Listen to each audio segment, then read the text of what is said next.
أشهد أن لا إله إلا الله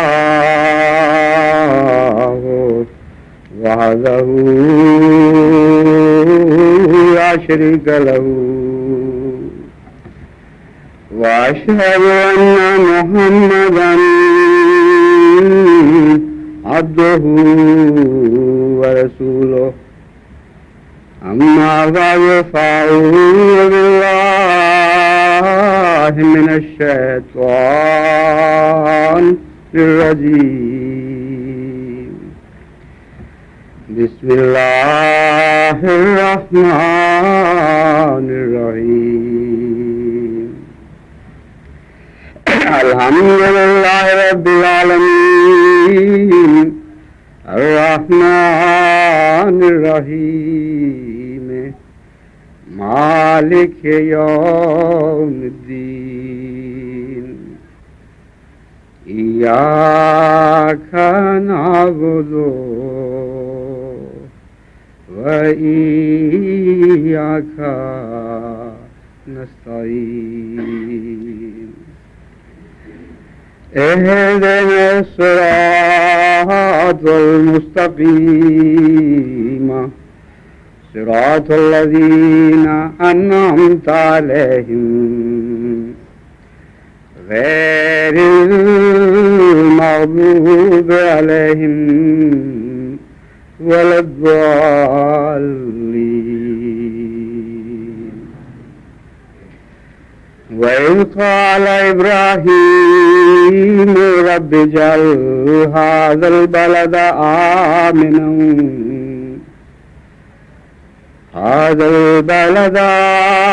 آمنا واجنبني وبني أن نعبد الأصنام رب إنهن أضلن كثيرا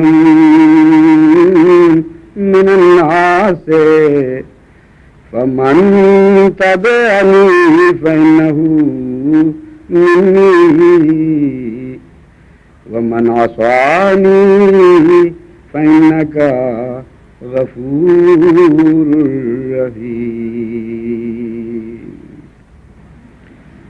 ربنا إني أسكنت من ذريتي بواد غير ذي زرع عند بيتك المحرم ربنا ليقيموا الصلاة فاجعل أفئدة من الناس تهوي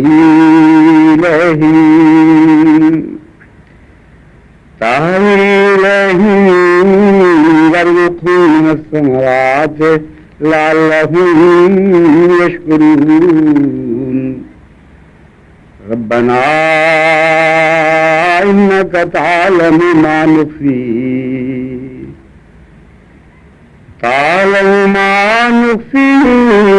وما نعلن وما يخفى على الله من شيء في الأرض ولا في السماء. ابھی چند دن تک انشاءاللہ تعالی ہم مشرق کے دورے پر پاکستان سے روانہ ہوں گے، اور اس دورے میں سب سے اہم فریضہ جو ادا کرنا ہے وہ آسٹریلیا کے بر اعظم میں سب سے پہلی احمدیہ مسجد کی بنیاد رکھنی ہے. یہ مسجد کی بنیاد بھی ہوگی اور مشن ہاؤس کی بنیاد بھی ہوگی، یعنی اس مسجد کے ساتھ ایک بہت ہی عمدہ مشن ہاؤس کی عمارت بھی تعمیر ہوگی جہاں مبلغ اپنے ہر قسم کے فرائض پورے کر سکے گا. اس لحاظ سے یہ جماعت احمدیہ کی تاریخ میں ایک بہت ہی اہم مسجد ہے کہ ایک نئے بر اعظم میں ہمیں مسجد رکھنے کی بنیاد رکھنے کی توفیق مل رہی ہے. اس سے قبل بر اعظم آسٹریلیا خالی پڑا تھا، اور جماعت یہ تو کہہ سکتی تھی کہ دنیا کے ہر بر اعظم میں ہم نے اللہ تعالیٰ کے فضل سے اسلام کا پیغام پہنچایا ہے، لیکن بر اعظم آسٹریلیا میں اگر پیغام پہنچا تو اتفاقاً انفرادی کوشش سے پہنچا، باقاعدہ جماعت کی طرف سے کوئی مشن نہیں بنایا گیا اور کوئی مسجد نہیں بنائی گئی. مسجد کے لیے جو زمین لی گئی ہے وہ اللہ تعالیٰ کے فضل سے بہت ہی باموقع اور کافی بڑا رقبہ مل گیا ہے. آسٹریلیا کے ایک مشہور شہر ہے سڈنی. سڈنی کے تقریباً 25 میل کے فاصلے پر 50 میل کے فاصلے کے اندر, وہاں 50 میل کا فاصلہ بڑے بڑے شہروں میں کوئی چیز نہیں ہوا کرتا.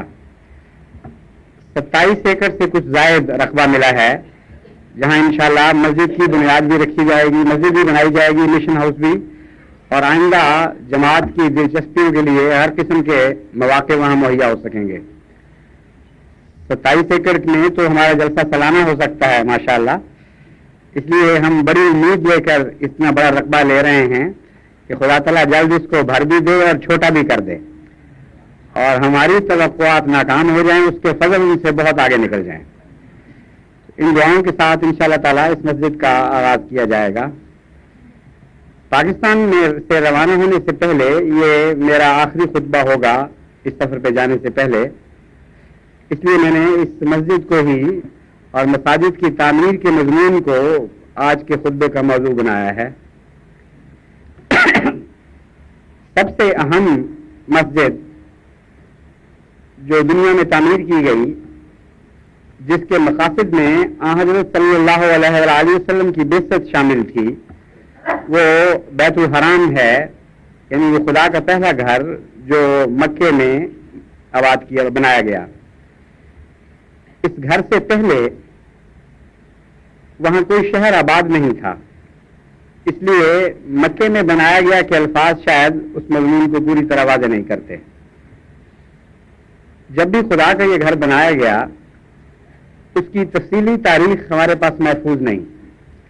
صرف قرآن کریم سے یہ پتہ چلتا ہے کہ ان اول بیت وضع للناس للذی ببکہ تھا, کہ وہ پہلا گھر جو خدا کی عبادت کی خاطر تمام بنی نوع انسان کے لیے بنایا گیا. للناس کے لفظ میں مذہبی تفریق کوئی نہیں رکھی یہاں, بلکہ ایسا فقرہ خدا تعالیٰ نے استعمال فرمایا جس سے معلوم ہوتا ہے کہ یہ گھر نہ مسلمانوں کا ہے, نہ ہندوؤں کا, نہ عیسائیوں کا, کسی مذہب کا نہیں, بلکہ تمام بنی نوع انسان کے لیے خدا تعالیٰ کی عبادت کی خاطر بنایا گیا. اور مقصد کیا تھا؟ مقصد یہ تھا کہ آئندہ زمانے میں اس گھر میں وہ نبی پیدا ہوگا جس کے ذریعے سارے بنی نوع انسان اکٹھے ہوں گے. امر واقعہ یہ ہے کہ 2 ہی دفعہ دنیا ایک ہاتھ پر اکٹھی ہو سکتی ہے, ایک آغاز پر اور ایک انجام پر. آغاز حضرت آدم کے ذریعے ہوا نبوت کا, اور اس وقت کوئی تفریق نہیں تھی, اس وقت بھی ناس ہی تھے مخاطب, کوئی مذہبی امتیاز نہیں تھا. اور پہلا گھر حضرت آدم نے غالباً یہ بنایا ہے, کیونکہ حضرت آدم نے لازماً کوئی مسجد بنائی ہوگی اور اس سے پہلے نبوت کا پتہ نہیں چلتا, تو معلوم ہوتا ہے کہ حضرت آدم نے اس گھر کی بنیاد رکھی ہے. اور اس وقت چونکہ مذاہب کی تفریق نہیں تھی, اس لیے للناس تھے آپ بھی, تمام بنی نوع انسان اور حضرت آدم ایک ہی چیز کے 2 نام تھے. آپ ہی بیچ تھے اس آدمیت کا جس کو خدا تعالیٰ نے اپنے مکالمہ مخاطبہ کے لیے چنا. اور دوسری مرتبہ تب بنی نوع انسان کو مخاطب کیا جا سکتا تھا جب سارے بنی نوع انسان کو اپنی طرف بلانے والا رسول آ جائے, یعنی حضرت محمد مصطفیٰ صلی اللہ علیہ وآلہ وسلم. اس لیے یہ عبارت بڑی فصیح و بلیغ اور معنی خیز ہے. ان اول بیت وضع للناس سے یہ نہیں فرمایا کہ پہلا گھر جو تھا وہ ابراہیم کے لیے بنایا گیا یا داؤد کے لیے بنایا گیا یا موسیٰ کے لیے یا نوح کے لیے, بلکہ یہ فرمایا کہ یہ ناس کے لیے بنایا گیا ہے. جب بنایا گیا تھا اس وقت بھی سارے بنی نوع انسان اس سے وابستہ تھے, اور اس کا انجام بھی ایسا ہوگا کہ تمام بنی نوع انسان اس گھر پر اکٹھے ہوں گے, یعنی رحمت للعالمین اور کافۃ للناس رسول ظاہر ہو چکا ہوگا. اس لیے میں نے کہا کہ اس کے مقاصد میں سب سے بڑا مقصد حضرت محمد مصطفیٰ صلی اللہ علیہ وآلہ وسلم کی بعثت تھی. گویا آپ کے پیدا ہونے پر اس گھر کے مقاصد کی تکمیل ہوئی. وہ توحید کا علمبردار, وہ خدا واحد کی پرستش کرنے والا آ گیا جس کی پرستش ہی خدا کو مقصود اور منظور تھی, اور اس کی عبادت کے مقابل پر ساری کائنات کے عبادت کرنے والوں کی عبادت ہیش تھی. اس موقع پر جبکہ یہ عظیم الشان گھر آباد ہوا، کیا واقعات گزرے اس کا تاریخ انسانی کوئی ذکر نہیں کرتی. صرف ایک قرآن کریم ہے جس نے یہ ذکر فرمایا ہے کہ پہلا گھر اللہ کی عبادت کے لیے وہی ہے جو بکہ کے پاس موجود ہے. البتہ قرآن کریم نے اس کی تعمیر نو کا کسی قدر تفصیل سے ذکر فرمایا ہے. یہ فرمایا ہے کہ جب حضرت ابراہیم علیہ الصلوۃ والسلام نے اس گھر کو اللہ کے منشا کے مطابق دوبارہ آباد کرنے کا فیصلہ کیا تو اس وقت کیا واقعات گزرے. وہ ایسے واقعات ہیں جن کو ہمیشہ کے لیے محفوظ کر دیا گیا ہے ان لوگوں کی خاطر جو خدا کا گھر بنانے کی نیت کرتے ہیں. ابراہیم کی پاک سنت پر عمل کیے بغیر اگر کوئی گھر بنایا جاتا ہے تو اس کی کوئی بھی حقیقت نہیں ہے. اگر وہ روح اس میں نہیں ہے گھر بنانے میں جو ابراہیم کے پیش نظر تھی تو تب بھی اس گھر کی کوئی حیثیت نہیں ہے. بڑے بڑے شاندار گھر بناتے ہیں خدا کی خاطر لوگ، ارب روپیہ خرچ کر دیتے ہیں، مگر اس گھر سے اس کی کوئی بھی نسبت نہیں جو حضرت ابراہیم علیہ السلام نے اثر نو تعمیر کیا تھا.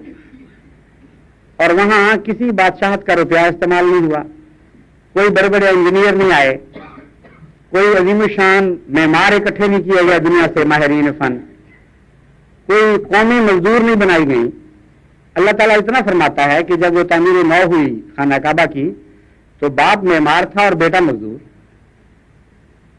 اور اتنی چھوٹی عمر کا بیٹا تھا کہ بمشکل ساتھ دوڑنے بھاگنے کے قابل ہوا تھا. تو اس وقت خدا کے اس نبی نے خود اپنے ہاتھوں سے اس گھر کی تعمیر کی، پتھر اکٹھے کیے، بنیادیں کھودی جو دب گئی تھیں ریت کے تلے. حضرت رسول کریم صلی اللہ علیہ وسلم فرماتے ہیں کہ جب حضرت ابراہیم لے کر آئے ہیں حضرت حاجرہ کو اور حضرت اسماعیل کو تو تلاش کرتے پھرتے تھے کہ وہ خدا کا پہلا گھر ہے کہاں. چنانچہ ریت کے اندر سے چھوٹی سی دیوار نکلی ہوئی دکھائی دی پرانے زمانے کے مین دن گھر میں سے. اس دیوار پر آپ نے بچے کو بٹھایا اور پھر تلاش شروع کی کس طرح اس گھر کی آباد نو دوبارہ تعمیر کرنی چاہیے، کیا نقشہ بنے گا. لیکن چونکہ حضرت اسماعیل کا اس میں شامل ہونا ضروری تھا اللہ کے نزدیک، اس لیے اس وقت تعمیر نو نہیں ہوئی ہے. اس وقت خدا نے ٹال دیا اس وقت کو اور حضرت ابراہیم علیہ السلام کو حکم دیا کہ اب تم ان کو چھوڑ کر یہاں سے چلے جاؤ. اور تعمیر کا کام جو لینا تھا وہ خواب میں دکھایا گیا کہ اس گھر کے پاس لے کے جا رہے ہیں، اس کو ٹال دیا. اس میں ایک بہت بڑی حکمت تھی، بلکہ ایک سے زائد حکمتیں تھیں. ایک تو یہی کہ جس کی نسل سے آپ کے جس بیٹے کی نسل سے حضرت محمد مصطفیٰ صلی اللہ علیہ وسلم نے پیدا ہونا تھا اور جس نے بنو اسحاق سے ممتاز کر دینا تھا اس شاخ کو، وہ بیٹا بھی اس قابل نہیں تھا کہ اس گھر کی تعمیر میں حصہ لے سکے. دوسرے ایسی وادی میں چھوڑ کے جا رہے تھے جہاں نہ پانی کا انتظام نہ کھانے کا انتظام، اور اللہ تعالیٰ نے یہ خبر دے چکا تھا کہ تم سے گھر بنوانا ہے میں نے، اور گھر بنوایا نہیں تھا ابھی. اس سے بڑی زندگی کی ضمانت کوئی نہیں ہو سکتی تھی. حضرت ابراہیم علیہ الصلوۃ والسلام کو اس سے زیادہ تسلی نہیں دی جا سکتی تھی کہ جب تک تم آنا آؤ دوبارہ اور بار بار آپ آئے وہاں، اور جب تک اسماعیل اس قابل نہ ہو کہ تمہارے ساتھ مل کے خانہ کعبہ کی تعمیر کرے اس وقت تک ان کو کوئی فکر نہیں ہے. کیسا عظیم الشان وہ خدا تعالیٰ کا سلوک تھا پیار کا، اور ابراہیم کا توکل بھی کتنا عظیم الشان تھا علیہ الصلوۃ والسلام، کہ اس حالت میں بیوی اور بچے کو چھوڑ کر جا رہے ہیں. اور پھر بیوی کا اپنا یہ حال تھا، ایسی ایمانی کیفیت تھی کہ حضرت صلی اللہ علیہ وسلم فرماتے ہیں کہ جب وہ چھوڑ کر جانے لگے تو اچانک رخصت ہوئے، ایک طرف کو رخ اختیار کر لیا اور بیوی اور وہی تھی اور بچہ وہی پڑا ہوا تھا. ایک مشکیزہ دے گئے پانی کا اور کچھ کھجوریں چھوڑ گئے. حضرت حاجرہ کو محسوس ہوا کہ یہ تو ہمیں چھوڑ کر جا رہے ہیں کہیں. انہوں نے آوازیں دی لیکن کوئی جواب نہیں دیا. پھر پیچھے دوڑی بے قرار ہو کے، لیکن آپ کی آواز شدت غم سے بھرا گئی تھی، آنسو آ رہے تھے، ڈر تھا کہ میں بات کروں گا تو رو پڑوں گا، اور اس موقع پر پورا صبر کرنا چاہتے تھے، اس لیے آپ جواب نہیں دیتے تھے، نہ مڑ کے دیکھتے تھے. آخر حضرت حاجرہ نے ایک سوال صرف کیا.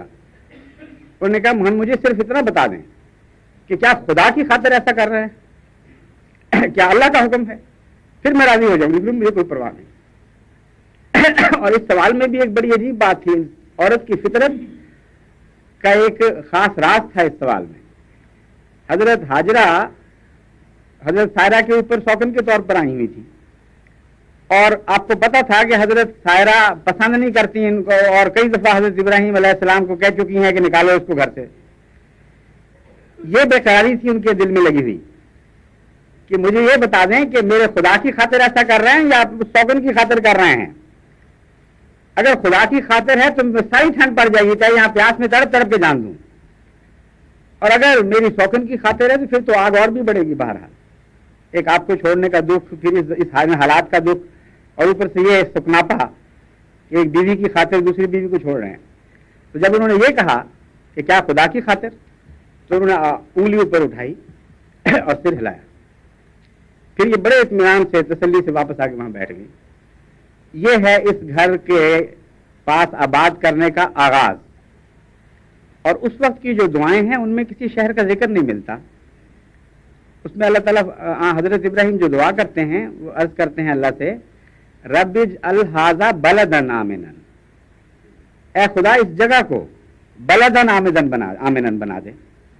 معلوم ہوتا ہے وہاں کوئی جھونپڑی بھی نہیں تھی کسی کی، کھلا صحرا، نہ کوئی درخت نہ کوئی سایہ، وہی ایک ماؤنٹ جس کو کہتے ہیں، چھوٹا سا ٹیلا بن گیا تھا ایک کھنڈر کے اوپر، بس یہی کوئی اونچائی تھی وہاں۔ اور دعا سے پتہ چل رہا ہے کہ وہاں کچھ نہیں، کیونکہ عرض کرتے ہیں رب اجعل ھذا بلدا آمنا، اے خدا اس چٹیل جگہ کو تو شہر میں تبدیل فرما دے، ایسے شہر میں جو امن کی جگہ ہو۔ جب تعمیر نو کی ہے تو اس وقت وہ شہر بن چکا تھا۔ اس عرصے میں جب پھر دوبارہ آئے ہیں تو وہاں ایک قافلہ آباد ہو چکا تھا جرم قبیلے کا، اور کچھ اور لوگوں نے بھی گھر بنا لیے تھے۔ جب آ کے دیکھا تو نقشہ بدلا ہوا تھا، ایک بیوی اور بچے کی بجائے ایک پورا قبیلہ وہاں آباد ہو گیا تھا۔ وہاں جو دعا کی ہے وہاں یہ ہے، رب اجعل ھذا البلد آمنا، اے خدا اس شہر کو امن کی جگہ بنا دے جو یہاں آباد ہو چکا ہے۔ تو اس لمبے عرصے تک آپ کا رابطہ رہا، اور جب حضرت ابراہیم علیہ الصلوۃ والسلام، حضرت اسماعیل علیہ الصلوۃ والسلام چلنے پھرنے دوڑنے پھرنے کے قابل ہوئے تو پھر دو واقعات یہاں گزرے ہیں۔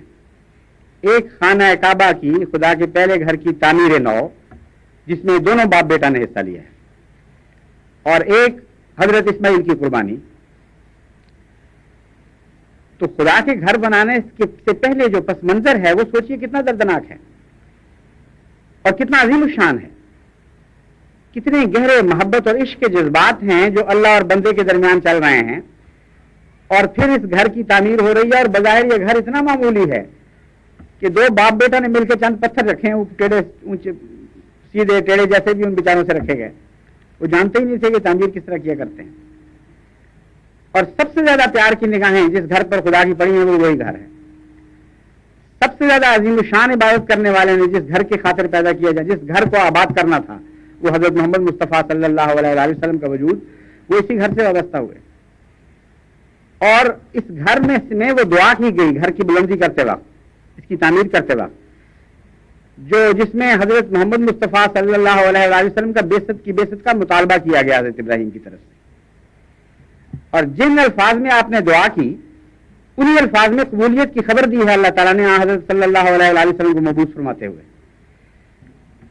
چنانچہ حضرت ابراہیم کی دعا یہ تھی، ربنا وبث فیہم رسولا منہم یتلو علیہم آیاتک ویعلمہم الکتاب والحکمہ ویزکیہم، اے ہمارے رب ابث فیہم، ان لوگوں میں، یہ گھر جو میں نے آباد کیا ہے، ان میں وہ نبی مبعوث فرما دے جس کی خوشخبریاں تو ہمیشہ سے دیتا چلا آیا ہے نبیوں کو، وہ مراد ہے۔ وہ نبی سے مراد وہ نبی جس کی خوشخبریاں اللہ تعالیٰ پہلے انبیاء کو دیتا آ رہا تھا۔ فرمایا خدا اس گھر سے زیادہ اور کوئی گھر مستحق نہیں ہے جس کو میں اور میرا بیٹا بنا رہے ہیں، اور جو ایسی عظیم شان قربانیوں کے ساتھ بنایا گیا ہے کہ تو یہاں وہ نبی مبعوث فرما۔ 4 دعائیں کی حضرت رسول کریم صلی اللہ علیہ وآلہ وسلم کے لیے کہ یہ 4 صفات عطا کر اس نبی کو، یتلو علیہم آیاتک، وہ بنی نوع انسان پر تیری آیتیں تلاوت کرے،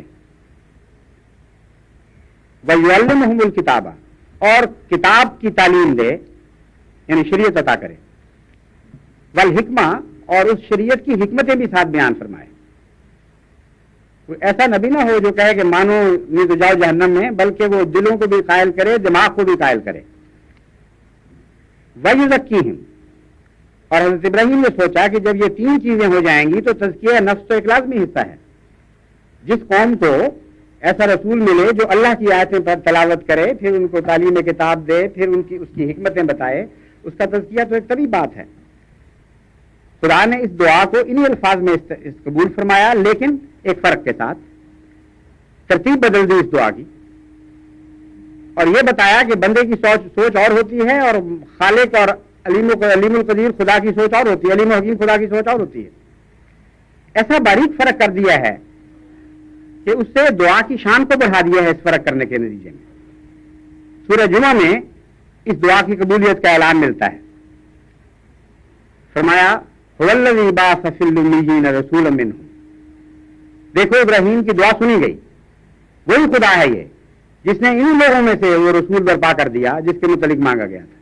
یتلو علیہم آیاتہ ویزکیہم ویعلمہم الکتاب والحکمہ، وہ ان پر آیات اللہ تعالیٰ کی آیات پڑھ کے سناتا ہے. ویزکیہم، یہاں تزکیہ جو سب سے آخر پر رکھا تھا حضرت ابراہیم نے، اس کو پہلے لے آیا اللہ تعالیٰ. پہلے پاک کرتا ہے، وَيُعَلِّمُهُمُ الْكِتَابَ وَالْحِکْمَةَ، پھر تعلیم کتاب دیتا ہے، پھر ان کو حکمتیں بتاتا ہے. اگر آپ غور کریں تو حیرت انگیز اصلاح فرمائی ہے صرف ترتیب بدلنے سے اللہ تعالیٰ نے، اور اسلام کی شان کی طرف بھی روشنی ڈال دی کہ کتنا عظیم الشان مذہب ہے جو اب ظاہر ہونے والا ہے. پہلے مذاہب کی انتہا ہوا کرتی تھی تزکیہ.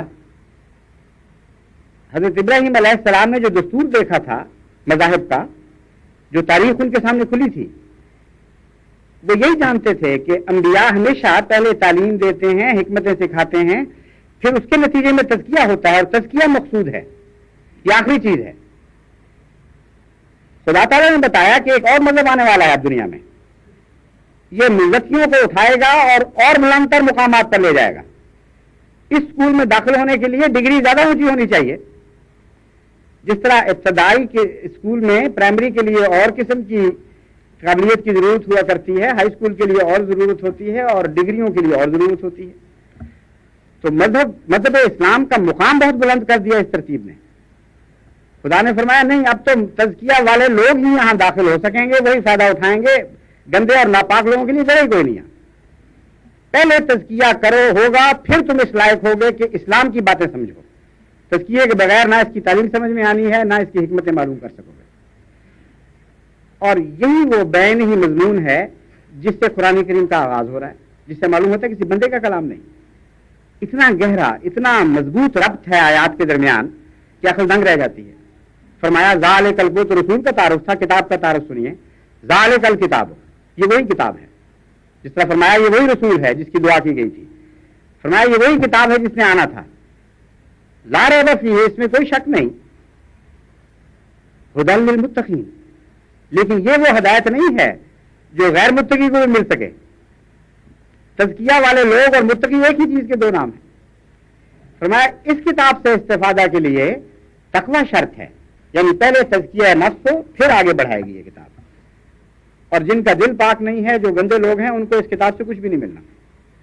وہ یہ سمجھنے کی اہلیت نہیں رکھتے، ان کا مقام وہ نہیں ہے، ان کی ڈگریاں اس قابل نہیں ہیں کہ ان کو اس عظیم الشان کالج میں داخل کیا جائے جو محمد مصطفیٰ صلی اللہ علیہ وآلہ وسلم کا مکتب ہے. اس کے علاوہ شان محمد مصطفیٰ صلی اللہ علیہ وآلہ وسلم ایک اور طرح بھی ظاہر فرمائی. فرمایا یہ وہ رسول نہیں ہے جو یہ انتظار کرے گا کہ تعلیم دے تو پھر تمہارا تزکیہ کرے. اس میں عظیم الشان قوت قدسیہ ہے. ان پڑھوں میں سے آیا اور انہی میں سے آیا، ان پڑھوں میں پیدا ہوا اور ان میں سے ایک تھا. یہ اس یہاں سے بات شروع ہوئی ہے. اور فرماتا ہے یعلمہم الکتاب والحکمہ، تعلیم بھی دے گا، کتاب بھی سکھائے گا، مگر یہ تو لمبا عرصہ ہے. ان پڑھوں کو کہاں تک تعلیم دی جائے اور کہاں تک ان کے تزکیہ کا انتظار کیا جائے. فرمایا اتنا عظیم الشان رسول ہے، ایسی عظیم قوت قدسیہ ہے اس کی کہ اس کو ملنا، اس کو دیکھنا ہی پاک ہونے کے لیے کے مترادف ہے. اور پہلے پاک کرے گا پھر پڑھائے گا. دوسرے معنوں میں اس کتاب والے مضمون کو ایک اور رنگ میں پیش فرمایا کہ یہ ایسا رسول ہے جو کپڑوں کو دھوتا بھی خود ہے، کیونکہ اس میں رنگ ڈالنا ہے. جس طرح ایک اچھا رنگریز ایسے رنگ کے متعلق جو ہر کپڑا پکڑ نہیں سکتا، اس کے داغ پہلے صاف کرتا ہے، اس کو اچھی طرح تیار کرتا ہے اس رنگ کو قبول کرنے کے لیے.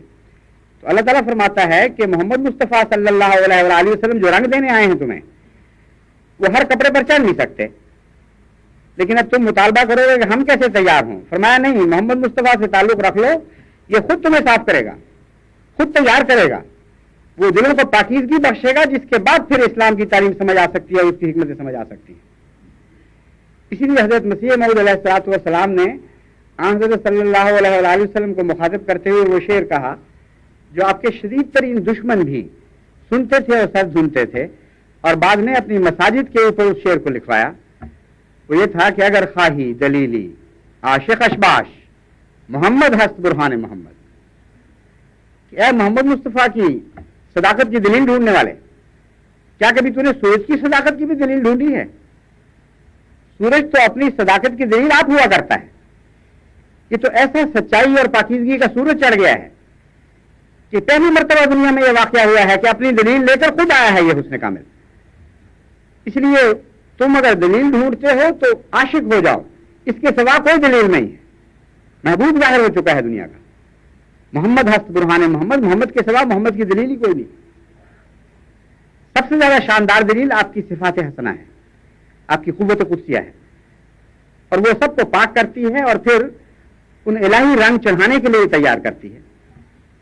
چنانچہ یہ دعا تھی حضرت ابراہیم علیہ الصلوۃ والسلام کی اس چھوٹے سے کھنڈر کے اوپر، جس کو بڑی مصیبت سے آپ نے تلاش کیا الہی نوشت ہدایت کے مطابق، ورنہ وہ کھنڈر بھی تلاش بھی نہیں ہونا تھا. کوئی آپ جغرافیہ دان نہیں تھے، کوئی کمپسیں آپ کے پاس نہیں تھیں، خواب دیکھی اور بیوی بچے کو لے کے چل پڑے اور سینکڑوں میل کا سفر اختیار کیا اس زمانے میں، اور پھر ایک جگہ اپنے اونٹ وغیرہ چھوڑے ساحل سمندر پر اور وہاں سے پھر پیدل نکلے ہیں اور واپس اس حال میں لوٹے کہ نہ بیوی ساتھ تھی نہ بچہ ساتھ تھا. ایک توکل تھا اللہ تعالیٰ پر اور یقین تھا کہ یہاں یہ وہ گھر ہے جو سب گھروں سے زیادہ شاندار بننے والا ہے. تو ظاہری تعمیر جو ہے اس کی کوئی بھی حقیقت نہیں. جیسا کہ میں نے بیان کیا ہے، ایسی ایسی حکومتیں ہیں جو گھر بنا رہی ہیں خدا کے کہ ہمارے 100 سالہ منصوبے پر جتنی رقم خرچ ہوتی ہے یا ہونی ہے اس سے کئی گنا زیادہ وہ ایک مسجد پر لگا دیتے ہیں. یعنی ہمارا تو 100 سالہ منصوبہ تھا 10 کروڑ کا، اور اس میں سے ابھی تک صرف نصف کے قریب رقم وصول ہوئی ہے. یعنی ساری جماعت کی کوششوں کا یہ حال ہے، غربت کا اور جیسی بھی اس کی حالت ہے. اور دوسری طرف یہاں اس ملک میں بھی ایسی ایسی مساجد عطیہ کے طور پر بنوائی گئی ہیں کہ جن کے اوپر 1 ارب روپے سے زیادہ لاگت اٹھ رہی ہے، اور بعض ڈیزائن ہو رہی ہیں کئی ارب روپے کی. تو جہاں تک ظاہری شان و شوکت کا تعلق ہے، ہم تو اس میدان کے کھلاڑی ہی نہیں ہیں، نہ ہمیں اس سے فرق پڑتا کوئی. جو کہتے ہیں دیکھو اس نے فلاں اتنی شاندار مسجد بنائی، ہم کہتے ہیں ٹھیک ہے بہت شاندار بنائی ہوگی، لیکن ہمیں تو وہ شان چاہیے جس پر اللہ کے پیار کی نظر پڑے، جسے خدا کے انبیاء کا دستور العمل شاندار قرار دے. اور وہ شاندار عمارت تو اتنی غریبانہ عمارت تھی جو میں نے بتائی ہے. دوسری طرف ایک اور عمارت تھی، اگر یہ اول المسجد تھی تو وہ آخر المسجد کہلائی، اور وہ مسجد نبوی تھی جو حضرت محمد مصطفیٰ صلی اللہ علیہ وآلہ وسلم نے ہجرت کے بعد تعمیر فرمائی. اور اس مسجد کی شان بھی سن لیجئے کیا تھی. گھاس پھوس کی چھت تھی، فرش پر کوئی ٹائل نہیں تھے، کوئی پختہ اینٹیں نہیں تھیں، بارش ہوتی تھی تو چھت چمکتی تھی اور کیچڑ ہو جاتا تھا، اور اس کیچڑ میں لوگوں کے ماتھے اور ناک وغیرہ سارے لت پت ہو جاتے تھے جب وہ سجدہ کیا کرتے تھے. لیکن وہ مسجد جو شان رکھتی تھی خدا کی نظر میں، اس کی کوئی نسبت ہی نہیں ہے کسی اور مسجد سے. تو اول اور آخر 2 مسجدیں ہمیں معلوم ہیں کہ جو ساری مساجد میں سب سے زیادہ شاندار تھی. اور میری دعا ہے کہ ہم ہمیشہ جب بھی مسجدیں بنائیں انہی مساجد کے نمونے پر بنائیں، اسی طرح دعاؤں کے ساتھ اور گریہ ازاری کے ساتھ بنائیں، اور بھول جائیں اس بات کو کہ ان کی ظاہری شان شوکت تو دنیا کو پسند بھی آتی ہے کہ نہیں.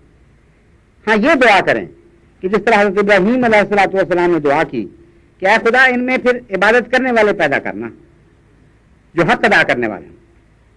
چنانچہ ایک بڑے درد کے ساتھ وہ عرض کرتے ہیں کہ اے خدا بتوں سے تو میں بہت بیزار ہوں، شرک نے دنیا میں آفت ڈھا رکھی ہے۔ وجنبنی و بنی ان نعبد الاصنام، مجھے اور میرے بیٹے کو تو خدا محفوظ رکھنا، کسی قسم کا کوئی شرک ہم نہ کرنے والے ہیں۔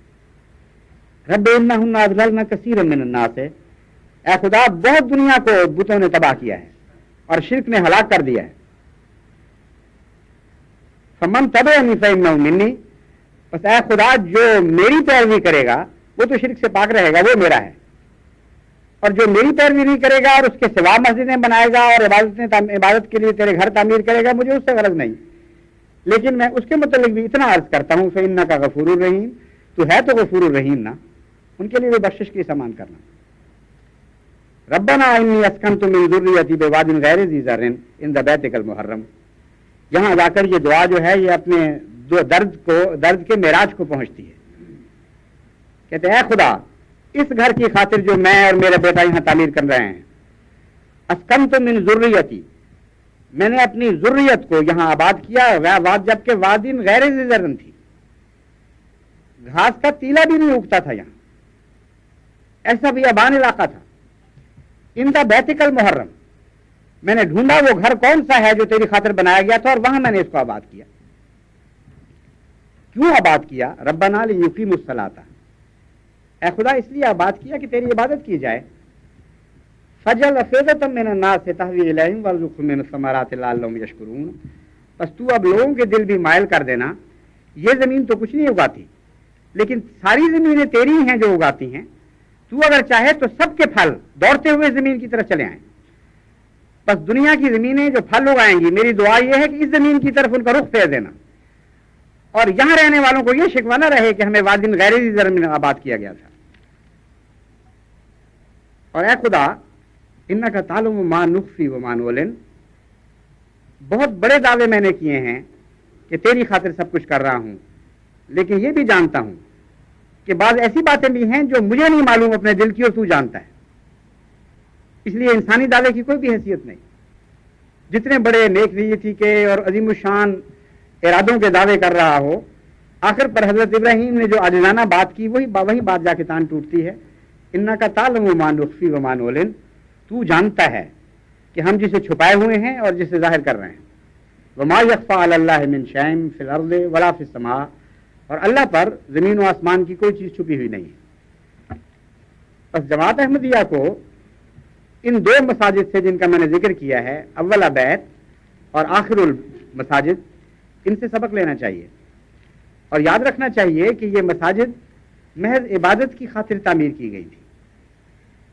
اگر ہم ساری دنیا میں مساجد آباد کرنے کا پروگرام بنا لیں، اگر خدا ہمیں توفیق دے کہ بر اعظم کا کیا سوال، ہر ملک، ہر شہر اور ہر بستی میں مساجد بنائیں، لیکن مساجد بنانے والوں کے دل تقویٰ سے خالی ہوں اور وہ خود خدا کے گھروں کا آباد کرنے کی اہلیت نہ رکھتے ہوں، اگر ان کے اندر وہ ابراہیمی صفت نہ ہو، وہ حضرت صلی اللہ علیہ وآلہ وسلم کی عبادات کا رنگ نہ ہو، وہ خالص نیتیں نہ ہوں جو اللہ کے لیے خالص ہو جایا کرتی ہیں، وہ زینتیں نہ ہوں جو زینتیں لے کر متقی خدا کے گھروں تک پہنچا کرتے ہیں، تو پھر ان گھروں کی تعمیر کوئی بھی حقیقت نہیں رکھتی۔ یہ سارے سفر بیکار ہیں، یہ سارے پیسے ضائع کیے جا رہے ہیں، ان میں کوئی حقیقت نہیں۔ اس لیے ہر دفعہ جب جماعت احمدیہ کوئی مسجد بناتی ہے تو ایک نئے عزم کے ساتھ ہمیں عبادت پر قائم ہو جانا چاہیے۔ میں اس یقین کے ساتھ اس ملک سے رخصت ہوں کہ جماعت احمدیہ میں جو پہلے عبادت میں کمزور تھے اب وہ اور زیادہ وہ مضبوط ہو گئے ہیں، اور جو پہلے عبادت کرتے تھے وہ پہلے سے بھی بڑھ کر عبادت کا حق ادا کرنے لگے ہیں۔ وہاں محسوس ہو مجھے کہ جماعت اپنی عبادت میں اس طرح ترقی کر رہی ہے کہ اللہ تعالیٰ کے رحم اور پیار کی نظریں ہم پر پڑ رہی ہیں۔ آپ کی عبادت ہی ہے جس نے اس پروگرام کو رونق بخشنی ہے، آپ کی عبادت ہی ہے جو اس پروگرام میں خلوص بڑھے گی، سچائی بڑھے گی، ورنہ دنیا جیسا کہ میں نے کہا ہے دنیا تو اس سے بہت بڑی بڑی مسجدیں بنا رہی ہے، اس کے مقابلے پر ہماری مسجد کی کوئی بھی حیثیت نہیں۔ آپ خلوص نیت کے ساتھ عبادت پر قائم ہو جائیں، عبادت کا حق ادا کرنا سیکھ لیں، اپنی بیویوں اور بچوں کو نمازیں پڑھائیں اور سمجھ کر نماز پڑھنے کی عادت ڈالیں، پیار اور محبت پیدا کریں اللہ تعالیٰ کی۔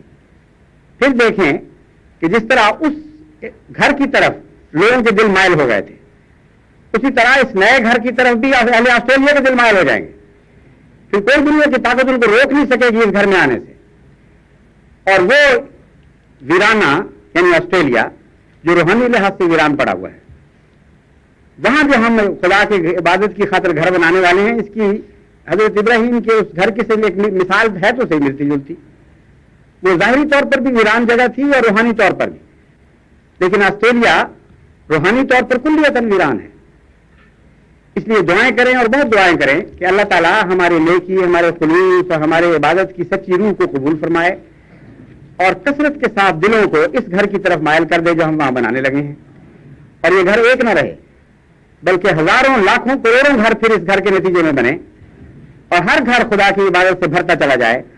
یہی ہماری زندگی کا مقصود ہے، یہی ہماری جنت ہے، یہی وہ رضا ہے اللہ تعالیٰ کی جو ہمیں نصیب ہو جائے تو ہم سمجھیں گے کہ ہم اس دنیا میں اپنے کامیاب ہو گئے اور ہماری زندگی بمقصد پوری ہوئی. الحمدللہ نحمدہ ونستعینہ ونستغفرہ ونؤمن بہ ونتوکل علیہ ونعوذ باللہ من شرور انفسنا ومن سیئات اعمالنا ومن يهده الله فلا مضل له ومن يضلله فلا هادي له ونشهد أن لا إله إلا الله وحده لا شريك له ونشهد أن محمدا عبده ورسوله.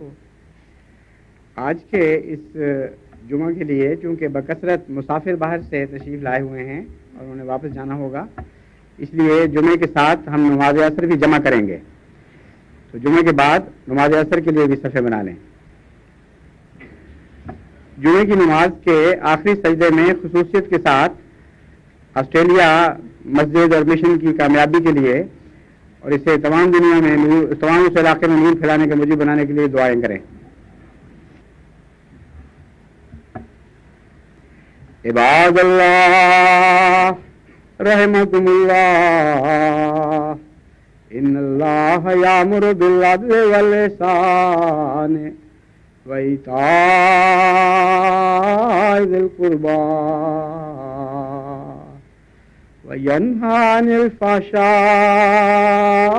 والمنکر والبغی یعظکم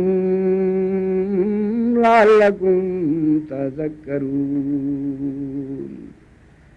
اذکروا اللہ یذکرکم وادعوہ یستجب لکم ولذکر اللہ اکبر.